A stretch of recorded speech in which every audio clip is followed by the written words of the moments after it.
제가 꿈꾸었던 재혼 생활은 이게 아니었습니다. 매일이 고통이에요. 처음에 저는 제 남편이 될 사람을 믿었습니다. 하지만 그런 끔찍한 일을 자행하는 사람일 줄은 꿈에도 몰랐어요. 오늘도 저 멀리서 저를 위한답시고 약을 가지고 오는 남편이 보입니다.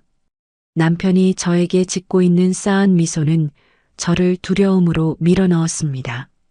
재혼 후 이렇게 지내기를 3개월, 더 이상 이렇게 지낼 수만은 없었습니다.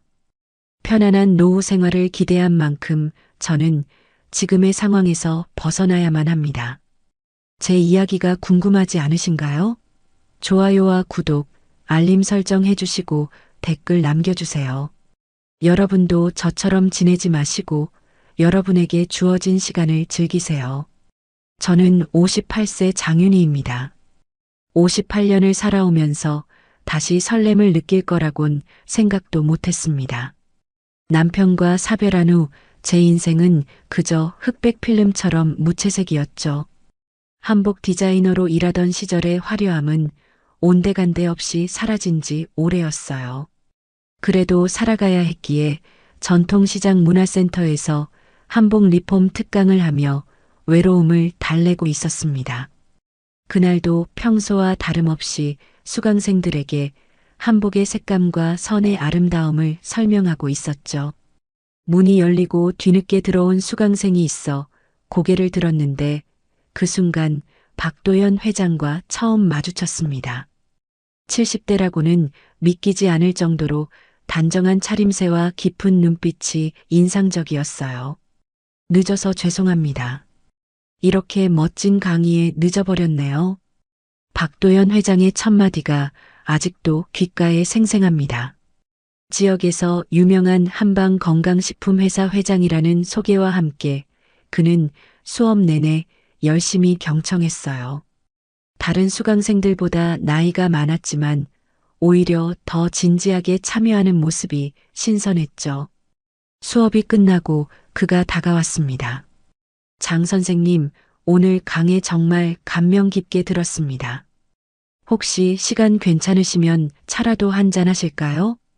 순간 망설였지만 그의 정중한 태도에 거절할 이유가 없었습니다. 티하우스에서 나눈 대화는 어느새 3시간이 넘게 이어졌어요. 박도연 회장은 한의사 출신으로 전통의학과 문화에 관심이 많았고 제 한복 이야기에도 진심으로 귀 기울여 주었죠. 윤희 씨, 당신과 이야기하니 오랜만에 마음이 편안해집니다.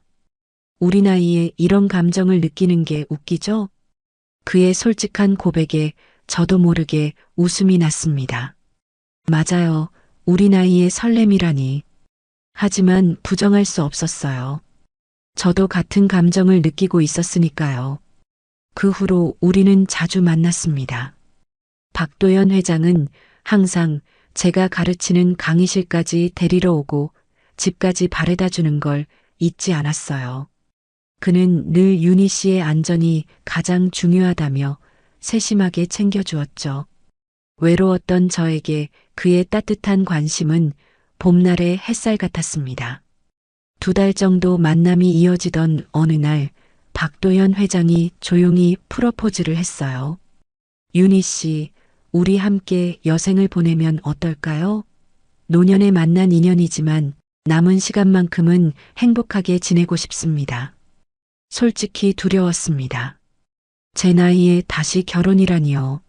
하지만 그의 진심 어린 눈빛과 안정감 있는 목소리에 마음이 기울었어요.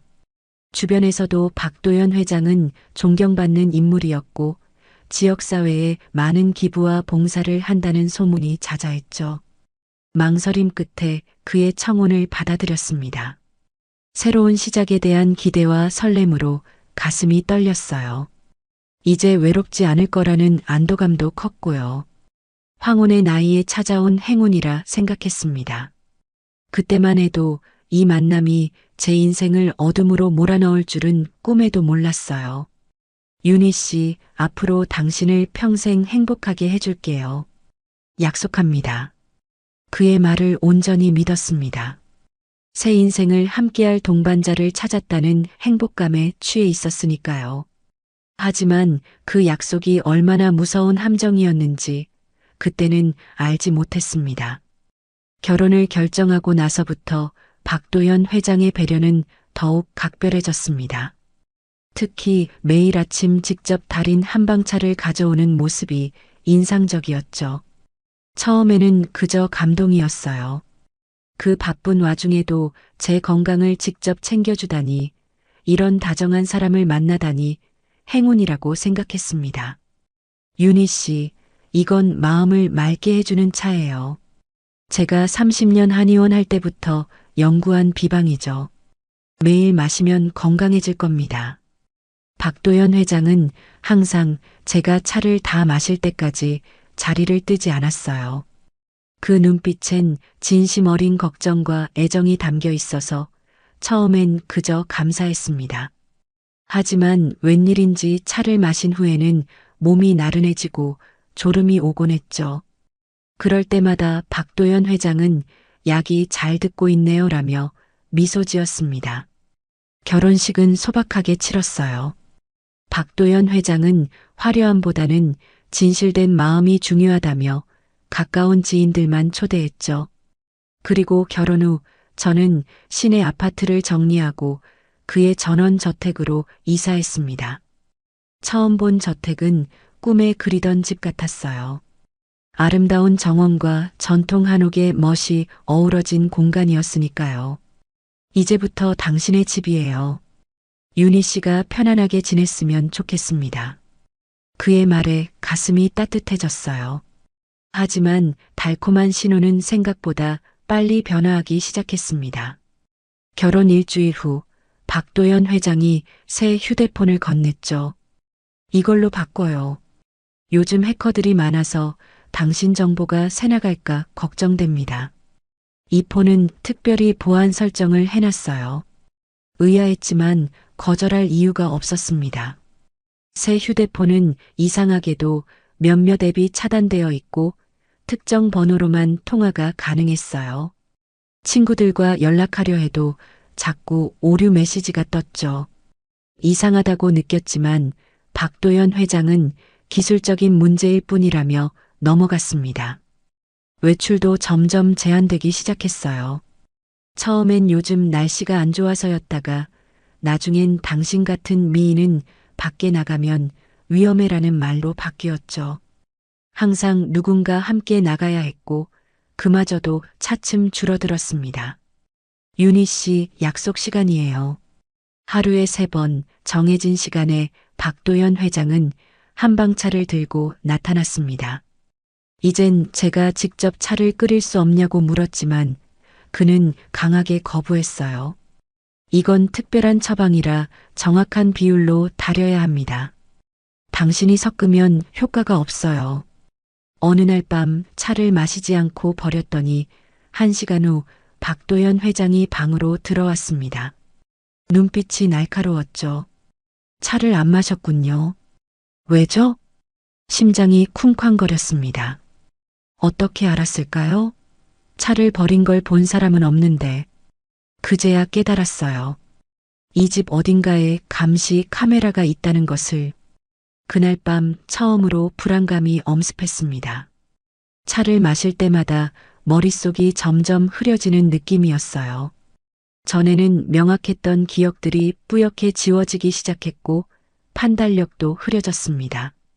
어떤 날은 아침에 일어났는데 전날 저녁 일을 전혀 기억하지 못하는 경우도 있었죠.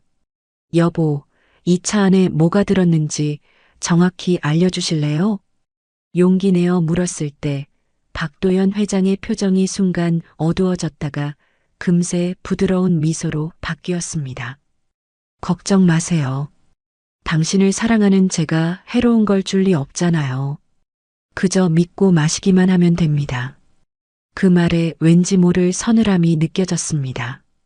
사랑이라고 했지만 그건 사랑이 아니었어요. 나도 모르게 차가운 통제의 소나기 속으로 빨려 들어가고 있었던 겁니다. 결혼한 지 2달째, 저택은 점점 감옥처럼 느껴지기 시작했습니다. 창문마다 설치된 보안장치, 정원을 둘러싼 높은 담장, 항상 잠겨있는 대문.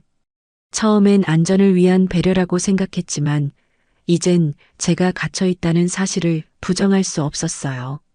여보, 오늘은 친구들을 만나러 나가고 싶어요. 조심스럽게 말을 꺼냈을 때 박도연 회장의 눈빛이 순간 차갑게 변했습니다. 밖은 위험해요. 요즘 노인들을 노리는 범죄가 많다고 뉴스에서도 나오지 않았나요? 당신은 보호받아야 합니다. 항상 그랬습니다. 제 요청에는 위험하다, 걱정된다는 말로 거절했죠. 하지만 박도연 회장은 매일 회사에 출근했고 저는 혼자 넓은 저택에 남겨졌어요. 가사 도우미와 경비원들이 있었지만 그들의 눈빛에서도 감시의 기색을 느꼈습니다. 다 당신을 위한 거예요, 윤희 씨. 이 말이 제 귓가를 맴돌았습니다. 정말 나를 위한 걸까요? 아침에 일어나면 머리가 깨질 듯 아팠고 온종일 피로감에 시달렸어요. 간단한 계산도 어려웠고 어제 일을 잘 기억하지 못하는 날이 늘어갔습니다. 거울 속 제 모습은 파리해지고 생기를 잃어갔어요. 여보, 저 요즘 머리가 너무 아파요. 병원에 가보고 싶은데. 그러자 박도연 회장은 달래듯 말했습니다. 내가 한의사였잖아요. 내 처방이 병원보다 낫다고요. 차를 계속 마시면 좋아질 겁니다. 의심이 들었지만 반박할 힘이 없었어요. 정신이 온전치 않았으니까요. 어느 날은 현관문 비밀번호를 입력하려다 완전히 잊어버린 적도 있었습니다. 그때 경비원이 다가와 마님, 다시 안으로 들어가시죠라며 팔을 잡았어요. 탈출하려던 것처럼 느껴졌습니다. 그날 밤 화장실 거울을 보며 생각했어요. 이게 정말 내 모습인가? 잿빛 얼굴에 생기 없는 눈동자, 마른 입술. 한복 디자이너로 일하던 자신감 넘치던 그 여자는 어디로 사라진 걸까요? 유일한 위안은 조카 세라의 방문이었습니다. 정신과 전공의인 세라는 2달마다 한 번씩 찾아왔어요. 박도연 회장이 유일하게 제재하지 않는 방문객이었죠. 이모, 괜찮아요? 너무 야위셨어요. 세라의 걱정 어린 눈빛이 마음을 아프게 했습니다. 평소처럼 잘 지내고 있어라고 대답하려는데 갑자기 눈물이 왈칵 쏟아졌어요. 제 손은 떨리고 있었고 말은 더듬거렸습니다. 세라야, 나 요즘 이상해. 기억도 잘 안 나고 몸도 마음대로 안 돼. 세라는 놀란 눈으로 저를 바라보았습니다. 그때 박도연 회장이 차를 들고 방에 들어왔어요. 약속 시간이네요. 윤희 씨, 차 드세요. 세라의 앞에서도 어김없이 그는 제가 차를 마시는 것을 지켜봤습니다. 억지로 미소를 지으며 차를 마셨지만 세라의 날카로운 눈빛을 느꼈어요. 그녀가 뭔가 이상함을 눈치챘다는 걸 알 수 있었죠. 차를 마신 후 세라와의 대화는 흐릿해졌습니다. 무슨 이야기를 했는지, 어떻게 헤어졌는지 기억이 나지 않았어요. 다만 세라가 떠나기 전 귓가에 속삭인 말만 어렴풋이 남아 있었습니다. 이모, 그 차, 다음에 제가 가져갈게요. 걱정 마세요. 정신이 혼미해지면서도 한 가지 확신이 들었습니다. 세라가 뭔가 알아차렸다는 것. 그리고 그것이 제게 유일한 희망의 빛이라는 것을. 그날 밤 창문으로 비치는 달빛을 바라보며 생각했어요. 나는 지금 천천히 죽어가고 있는 건가? 공포와 혼란 속에서 어렴풋한 의심이 걷잡을 수 없이 커져갔습니다. 세라의 방문 이후 일주일이 지났을 때 한밤중에 문자가 왔습니다. 휴대폰 화면을 열자 세라의 짧은 메시지가 보였어요. 이모, 차 분석했어요. 통화 어려우시죠? 벤조디아제핀, 페노바르비탈 성분 검출. 중추신경계 억제제예요. 장기 복용하면 신체적, 정신적 의존성 생겨요. 이건 의료 목적으로도 과다 투여량이에요. 증거 모으세요. 이 문자 삭제하세요. 심장이 멎는 듯 했습니다. 억제제라니요. 의약품이 아닌 마약이었던 거예요. 박도연 회장은 날 서서히 중독시키고 있었던 겁니다. 그제서야 모든 증상들이 설명됐어요. 기억력 저하, 판단력 감소, 무기력감, 혼란. 이건 사랑이 아니라 조종이었습니다. 손이 떨려 휴대폰을 거의 떨어뜨릴 뻔했어요. 문자를 삭제하고 핸드폰을 제자리에 두었습니다. 가슴은 분노와 배신감으로 타올랐지만 표정은 무심한 듯 유지했어요. 이제 알았으니까요. 이 집 어딘가에 카메라가 있다는 걸. 다음 날 박도연 회장이 회사에 간 사이 처음으로 저택을 탐색하기 시작했습니다. 그의 서재는 항상 잠겨 있었지만 얼마 전 청소부가 열쇠를 사용하는 것을 몰래 지켜본 적이 있었죠. 청소함 뒤편에 숨겨진 보조 열쇠. 손이 덜덜 떨리면서도 문을 열었습니다. 서재는 놀랍도록 정갈했어요. 벽면에는 의학 서적들이 가득했고 중앙의 원목 책상 위에는 노트북이 놓여 있었습니다. 비밀번호가 걸려 있었지만 옆에 있던 서류 캐비닛은 잠겨 있지 않았어요. 서랍을 조심스럽게 열자 폴더들이 가지런히 정리되어 있었습니다. 그중 박글자가 쓰인 폴더가 눈에 띄었어요. 심장이 쿵쾅거리는 소리가 방 안에 울려 퍼지는 것 같았습니다. 폴더를 열자 3개의 파일이 있었어요. 박미선 1995-2001 사망, 박지영 2003-2009 사망, 박수연 2012-2018 사망. 숨이 멎는 것 같았습니다. 순간 머리가 하얘졌어요. 떨리는 손으로 첫 번째 파일을 열었습니다. 박미선, 그의 첫 번째 부인. 사진 속 여자는 단아한 모습이었어요. 그녀의 마지막 사진은 병원 침대에 누워있는 모습. 창백한 얼굴과 생기 없는 눈동자가 저와 너무 닮아 있었습니다. 사망 진단서에는 우울증으로 인한 자살이라고 적혀 있었어요. 그 옆에 놓인 박도연 회장의 기록지에는 충격적인 내용이 있었습니다. 미선, 실험 시작 6개월 차. 약물 반응 양호. 초기 저항 있었으나 현재 완전 수능 상태. 기억력 저하 현상 뚜렷함. 우울감 증가. 용량 10% 증가. 온몸에 한기가 돌았습니다. 두 번째, 세 번째 파일도 비슷했어요. 박지영은 급성 심장마비로, 박수연은 역시 우울증에 의한 약물. 과다 복용으로 사망했다고 기록되어 있었습니다. 모두 비슷한 패턴의 기록들이 있었어요. 약물 투여량, 신체 반응, 심리 상태 변화. 마치 실험 기록 같았습니다. 그리고 마지막 서랍에서 윤이라고 적힌 새 폴더를 발견했어요. 열자마자 제 사진들이 가득했습니다. 결혼 전 문화센터에서 찍은 사진부터 시작해 일상의 모든 순간이 기록되어 있었어요. 그리고 특히 충격적인 건 제가 잠들어 있는 동안 찍은 사진들이었습니다. 기록지에는 차갑게 적혀 있었어요. 윤희, 실험 시작 2개월 차. 이전 대상들보다 저항이 강함. 약물 용량 15% 증가 필요. 예상 수명 1년 이내. 숨이 막혔습니다. 나는 그의 4번째 희생자가 될 예정이었던 거예요. 사랑이 아니라 잔인한 인체 실험의 대상이었던 겁니다. 그 순간 공포를 넘어선 분노가 치밀어 올랐어요. 죽지 않겠다는 의지, 살아남아야 한다는 강렬한 위기의식이 온몸을 뒤흔들었습니다. 손이 떨리는 와중에도 휴대폰을 꺼내 주요 페이지를 사진으로 찍었습니다. 세라에게 증거를 보내야 했어요. 마지막 사진을 찍고 서랍을 닫는 순간 현관문이 열리는 소리가 들렸습니다. 박도연 회장이 예상보다 일찍 돌아온 거예요. 심장이 목구멍까지 올라왔습니다. 서재에서 증거를 찾은 후 저는 결단을 내렸습니다. 더 이상 그 차를 마시지 않겠다고요. 죽음으로 이어지는 길을 알면서도 그대로 걸을 순 없었으니까요.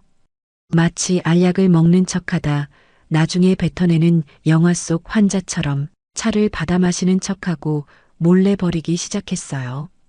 그렇게 이틀이 지났을 때였습니다. 머릿속 안개가 조금씩 걷히는 느낌이 들었어요. 정신이 맑아지면서 상황을 더 객관적으로 볼 수 있게 되었죠. 하지만 동시에 공포도 선명해졌습니다. 내가 죽음의 그림자 아래 있다는 사실이요. 셋째 날 아침 박도연 회장이 평소와 다른 눈빛으로 제게 다가왔습니다.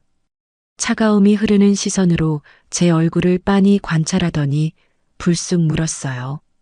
윤희 씨, 차를 마시지 않고 있죠? 등골이 오싹해졌습니다.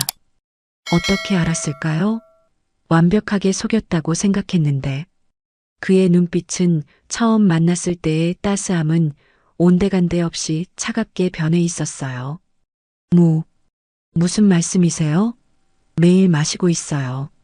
떨리는 목소리로 대답했지만 박도연 회장은 비웃듯 고개를 저었습니다.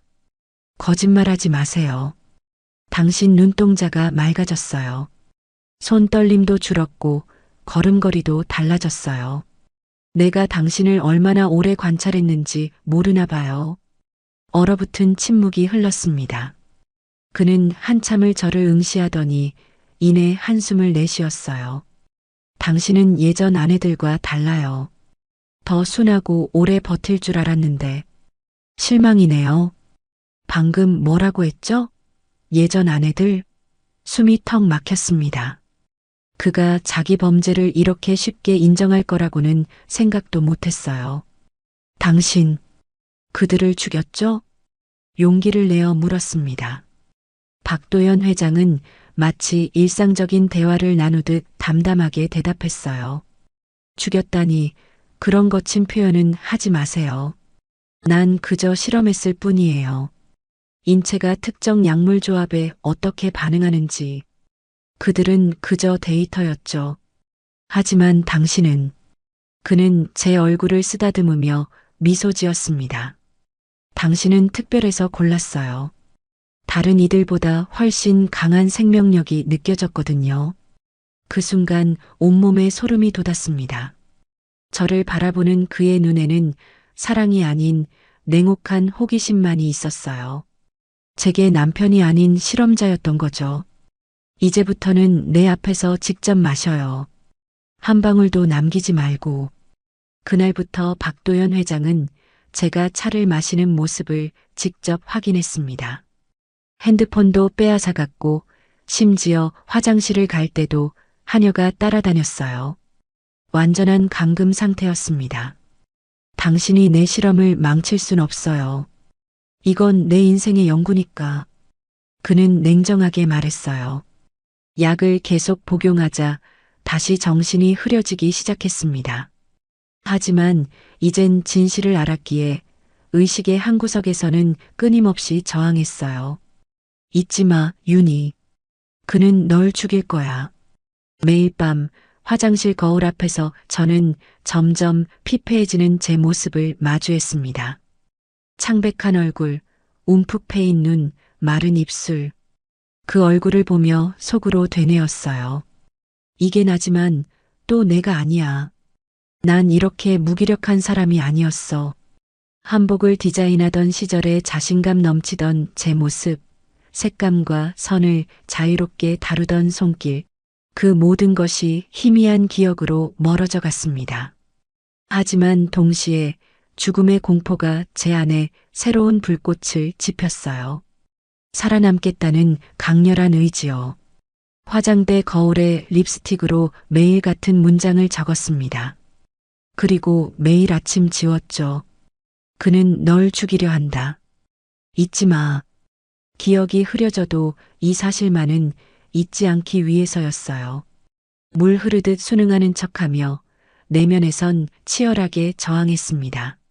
하루는 밤새 토해내 체내 약물 농도를 낮추고 또 하루는 정신이 맑을 때 탈출 계획을 구상했어요. 그는 날 고른 게 아니라 실험한 거였고, 전 더 이상 그의 실험대가 되지 않을 거였습니다. 날이 갈수록 박도연 회장의 감시는 더욱 철저해졌습니다. 하지만 절망 속에서도 한 줄기 희망이 있었어요. 조카 세라의 정기 방문이 일주일 앞으로 다가온 것이죠. 그때까지 버티면서 어떻게든 메시지를 전해야 했습니다. 계획을 세웠어요. 약을 완전히 거부할 수는 없었기에 최소한의 약만 몸에 흡수시키는 방법을 찾았습니다. 입안에 차를 머금었다가 나중에 화장실에서 뱉어내는 식이었죠. 위험한 도박이었지만 제 생존을 위해서는 감수해야 했어요. 방문 전날 박도연 회장이 제 상태를 의심스럽게 살폈습니다. 내일 세라가 온다던데 이상한 이야기 하지 않겠죠? 그의 눈빛에는 경고가 담겨 있었어요. 심장이 쿵쾅거렸지만 가장 순종적인 표정을 지었습니다. 무슨 이상한 이야기를 하겠어요? 저는 당신과 함께 행복하게 살고 있잖아요. 거짓말이 입에서 자연스럽게 흘러나왔습니다. 그는 잠시 저를 관찰하더니 고개를 끄덕였어요. 믿은 것 같았습니다. 아니, 정확히는 자신의 약물이 완벽하게 저를 통제하고 있다고 확신했던 거죠. 다음 날 세라가 도착했습니다. 그녀를 보는 순간 눈물이 차올랐지만 억누르고 평소처럼 반갑게 맞이했어요. 박도연 회장은 처음 한 시간 동안 자리를 비우지 않았습니다. 대화의 모든 내용을 감시하려는 듯 했죠. 차 드세요, 윤희 씨. 그가 차를 건네며 말했습니다. 세라의 눈앞에서 차를 마셔야 했어요. 그의 시선을 피할 수 없었기에 한 모금 마신 후 미소 지었습니다. 그제서야 그는 잠시 회사 일이 있어 다녀오겠다며 자리를 비웠어요. 문이 닫히자마자 저는 세라의 손을 꽉 붙잡았습니다. 목소리를 최대한 낮추고 빠르게 말했어요. 세라야, 도와줘. 그 사람, 날 죽이려고 해. 전 부인들도 모두 죽였어. 증거 찍어서 내 휴대폰으로 보냈는데 받았어? 세라는 놀란 눈빛으로 고개를 끄덕였습니다. 그녀의 눈에도 눈물이 고였어요. 이모, 전부 알고 있어요. 그 약물 분석 결과도 나왔고 이모가 보내준 파일들도 확인했어요. 숨기지 마세요, 이모. 다 알아요. 세라의 말에 제 안에 쌓여있던 절망이 무너져 내렸습니다. 누군가 내 상황을 알고 있다는 사실만으로도 큰 위안이 되었어요. 이모, 이건 사랑이 아니에요. 구속이에요. 그리고 범죄예요. 우리가 구해드릴게요. 세라는 조용히 계획을 설명했어요. 이미 경찰과 여성보호센터에 접촉했고 정신의학적 평가와 증거를 바탕으로 구출 계획을 세웠다고요. 하지만 가장 중요한 건 타이밍이었습니다. 다음 주 목요일 박 회장님이 대전으로 출장 간대요. 그때 우리가 이모를 데리러 올 거예요. 그때까지만 버텨요. 그리고 세라가 작은 봉투를 건넸습니다. 이건 약물 해독제예요. 주의해서 복용하세요. 갑자기 정신이 맑아지면 의심받을 수 있으니 조금씩 드세요. 희망이 가슴에 피어올랐습니다. 탈출의 가능성이 현실로 다가온 거예요. 하지만 동시에 두려움도 커졌죠. 계획이 실패하면 어떻게 될지 생각만 해도 끔찍했으니까요. 세라야, 만약 실패하면. 세라는 제 손을 꽉 쥐며 단호하게 말했습니다. 실패 같은 건 없어요. 우리가 반드시 이모를 구할 거예요. 박도연 회장이 돌아오기 전 우리는 평범한 대화를 나누는 척했어요. 그가 들어오자마자 약속된 시간에 맞춰 다시 차를 가져왔습니다. 이번에도 세라 앞에서 마셔야 했지만 이제 제 마음엔 작은 희망의 불씨가 타오르고 있었어요. 세라가 떠난 후 박도연 회장은 평소보다 더 의심스러운 눈빛으로 저를 관찰했습니다. 그의 눈을 마주하며 속으로 다짐했어요. 이제 곧 끝나. 조금만 더 버티자. 정상인 척 연기하는 것은 목숨을 건 도박이었지만 이제 저는 혼자가 아니었습니다. 매일 밤 거울을 보며 작은 약을 먹고 하루하루를 버텼어요. 그리고 계속해서 되뇌었습니다. 목요일만 오면 된다. 자유를 향한 작은 발걸음, 그것이 제게는 살아남을 유일한 희망이었습니다. 목요일이 왔습니다.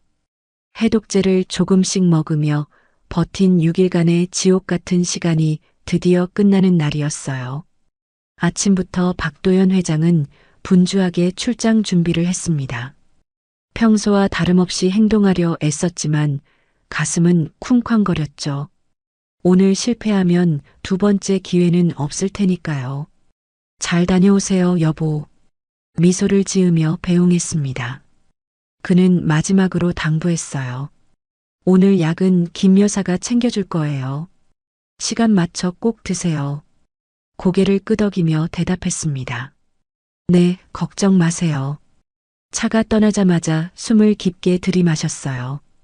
이제 시계를 보며 기다리는 일만 남았습니다.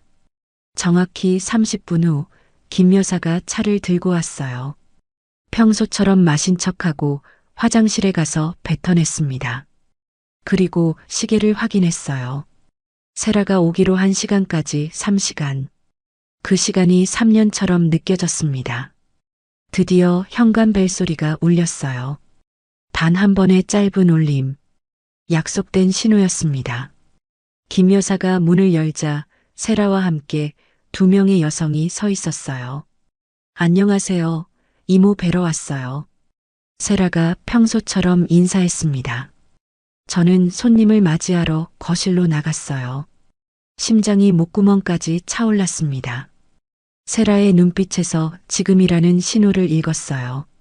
김 여사님, 제가 차 좀 준비할게요. 손님들 편히 앉아 계세요. 김 여사가 주방으로 향하는 순간 세라가 재빨리 가방에서 작은 봉지를 꺼냈습니다. 김 여사의 차 속에 넣는 것을 보았어요. 10분 후 김 여사는 소파에 깊이 잠들어 있었습니다. 이모, 지금이에요. 당장 가야 해요. 떨리는 손으로 미리 챙겨둔 작은 가방을 들고 세라를 따라 나섰습니다. 현관문을 나서는 순간 공기가 달랐어요. 자유의 공기. 마지막으로 그 집을 돌아보았습니다. 3개월간의 악몽 같은 시간이 담긴 감옥이었죠. 차에 타자마자 우리는 쉼터로 향했습니다. 세라가 계속 제 손을 꼭 잡아주었어요. 이제 괜찮아요, 이모. 안전해요. 쉼터에 도착해서야 그동안 참았던 눈물이 터져나왔습니다. 억압된 공포, 분노, 그리고 이제 막 찾아온 안도감이 뒤섞인 눈물이었어요. 세라와 상담사들이 다정하게 저를 안아주었죠. 이틀 후 쉼터에서 저는 모든 증거를 정리했습니다.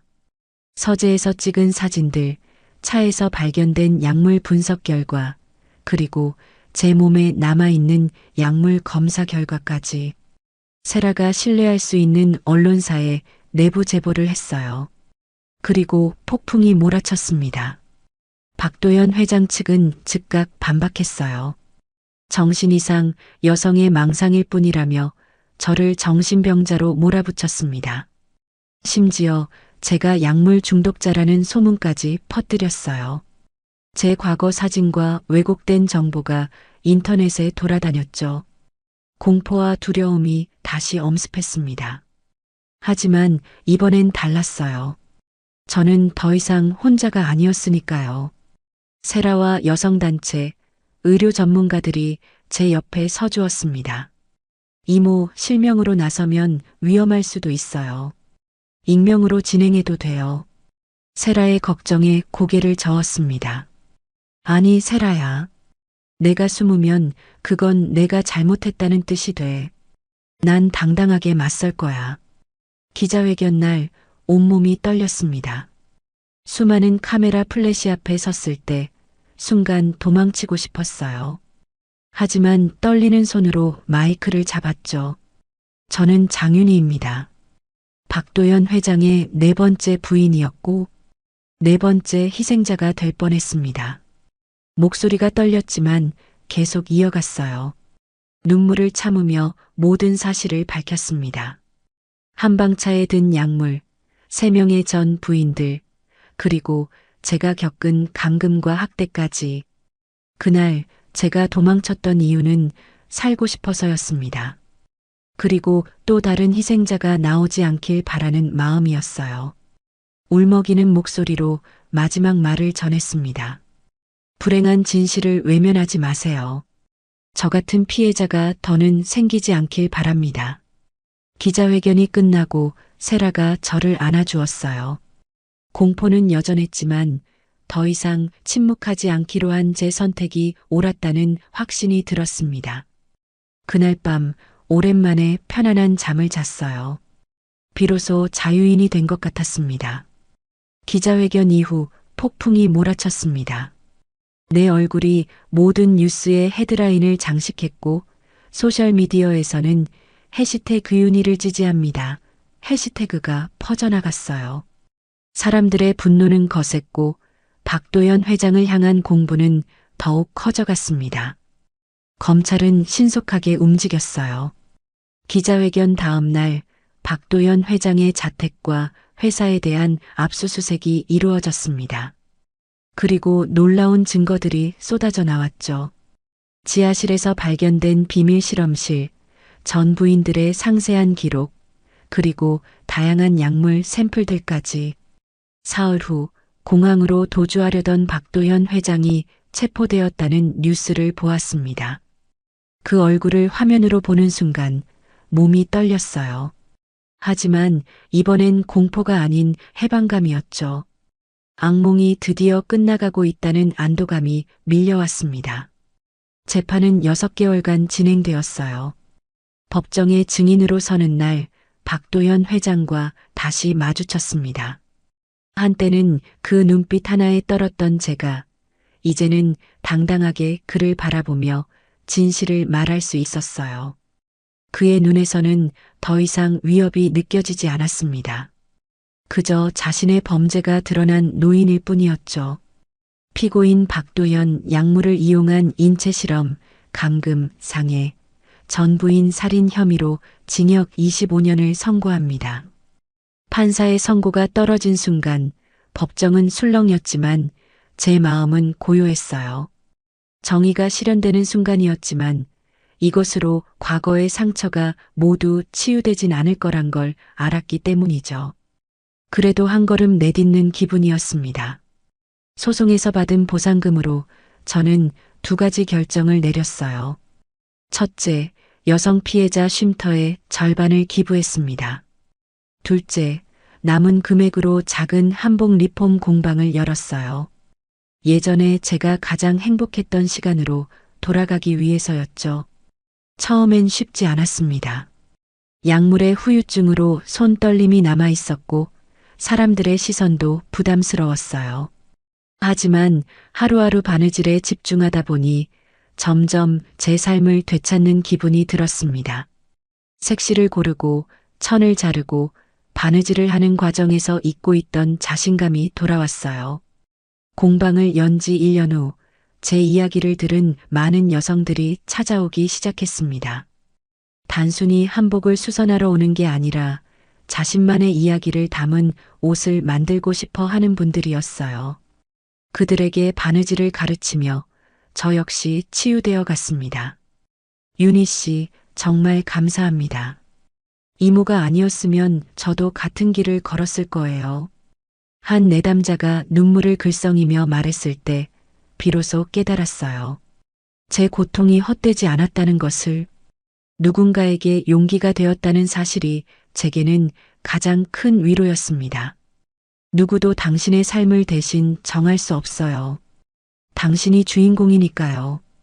이제 제 모토가 된 말입니다. 공방 벽에도 크게 붙여놓았죠. 오늘도 창호지 문으로 햇살이 스며드는 아침, 공방에 첫 손님이 찾아왔습니다.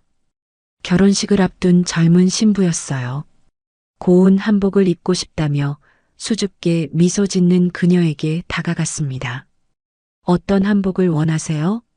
그녀는 잡지를 펼쳐 화려한 전통 홀레복을 가리켰어요. 그 모습을 보며 문득 제 과거가 떠올랐습니다. 한때 저도 그런 기대에 부풀었었죠. 하지만 이제 저는 더 현명해졌습니다. 아름다운 선택이에요. 하지만 한 가지 권해드릴게요. 이 옷이 정말 당신을 위한 옷인지 생각해 보세요. 다른 사람이 아닌 진짜 당신을 위한 옷을. 그녀가 고개를 갸웃거리자 제 작업대에서 다른 디자인을 꺼내 보여주었습니다. 전통과 현대가 조화롭게 어우러진 활동하기 편하면서도 우아한 한복이었어요. 이 옷은 지금의 나를 위한 거예요. 내가 누구인지 보여주고 내가 어떻게 살고 싶은지 말해주는 옷이죠. 창밖에서 봄바람이 불어왔습니다. 황혼에 찾아온 두 번째 봄. 이제 제 인생은 제가 그려나갈 차례였어요. 더 이상 누구의 실험 대상도 피해자도 아닌 당당한 주인공으로서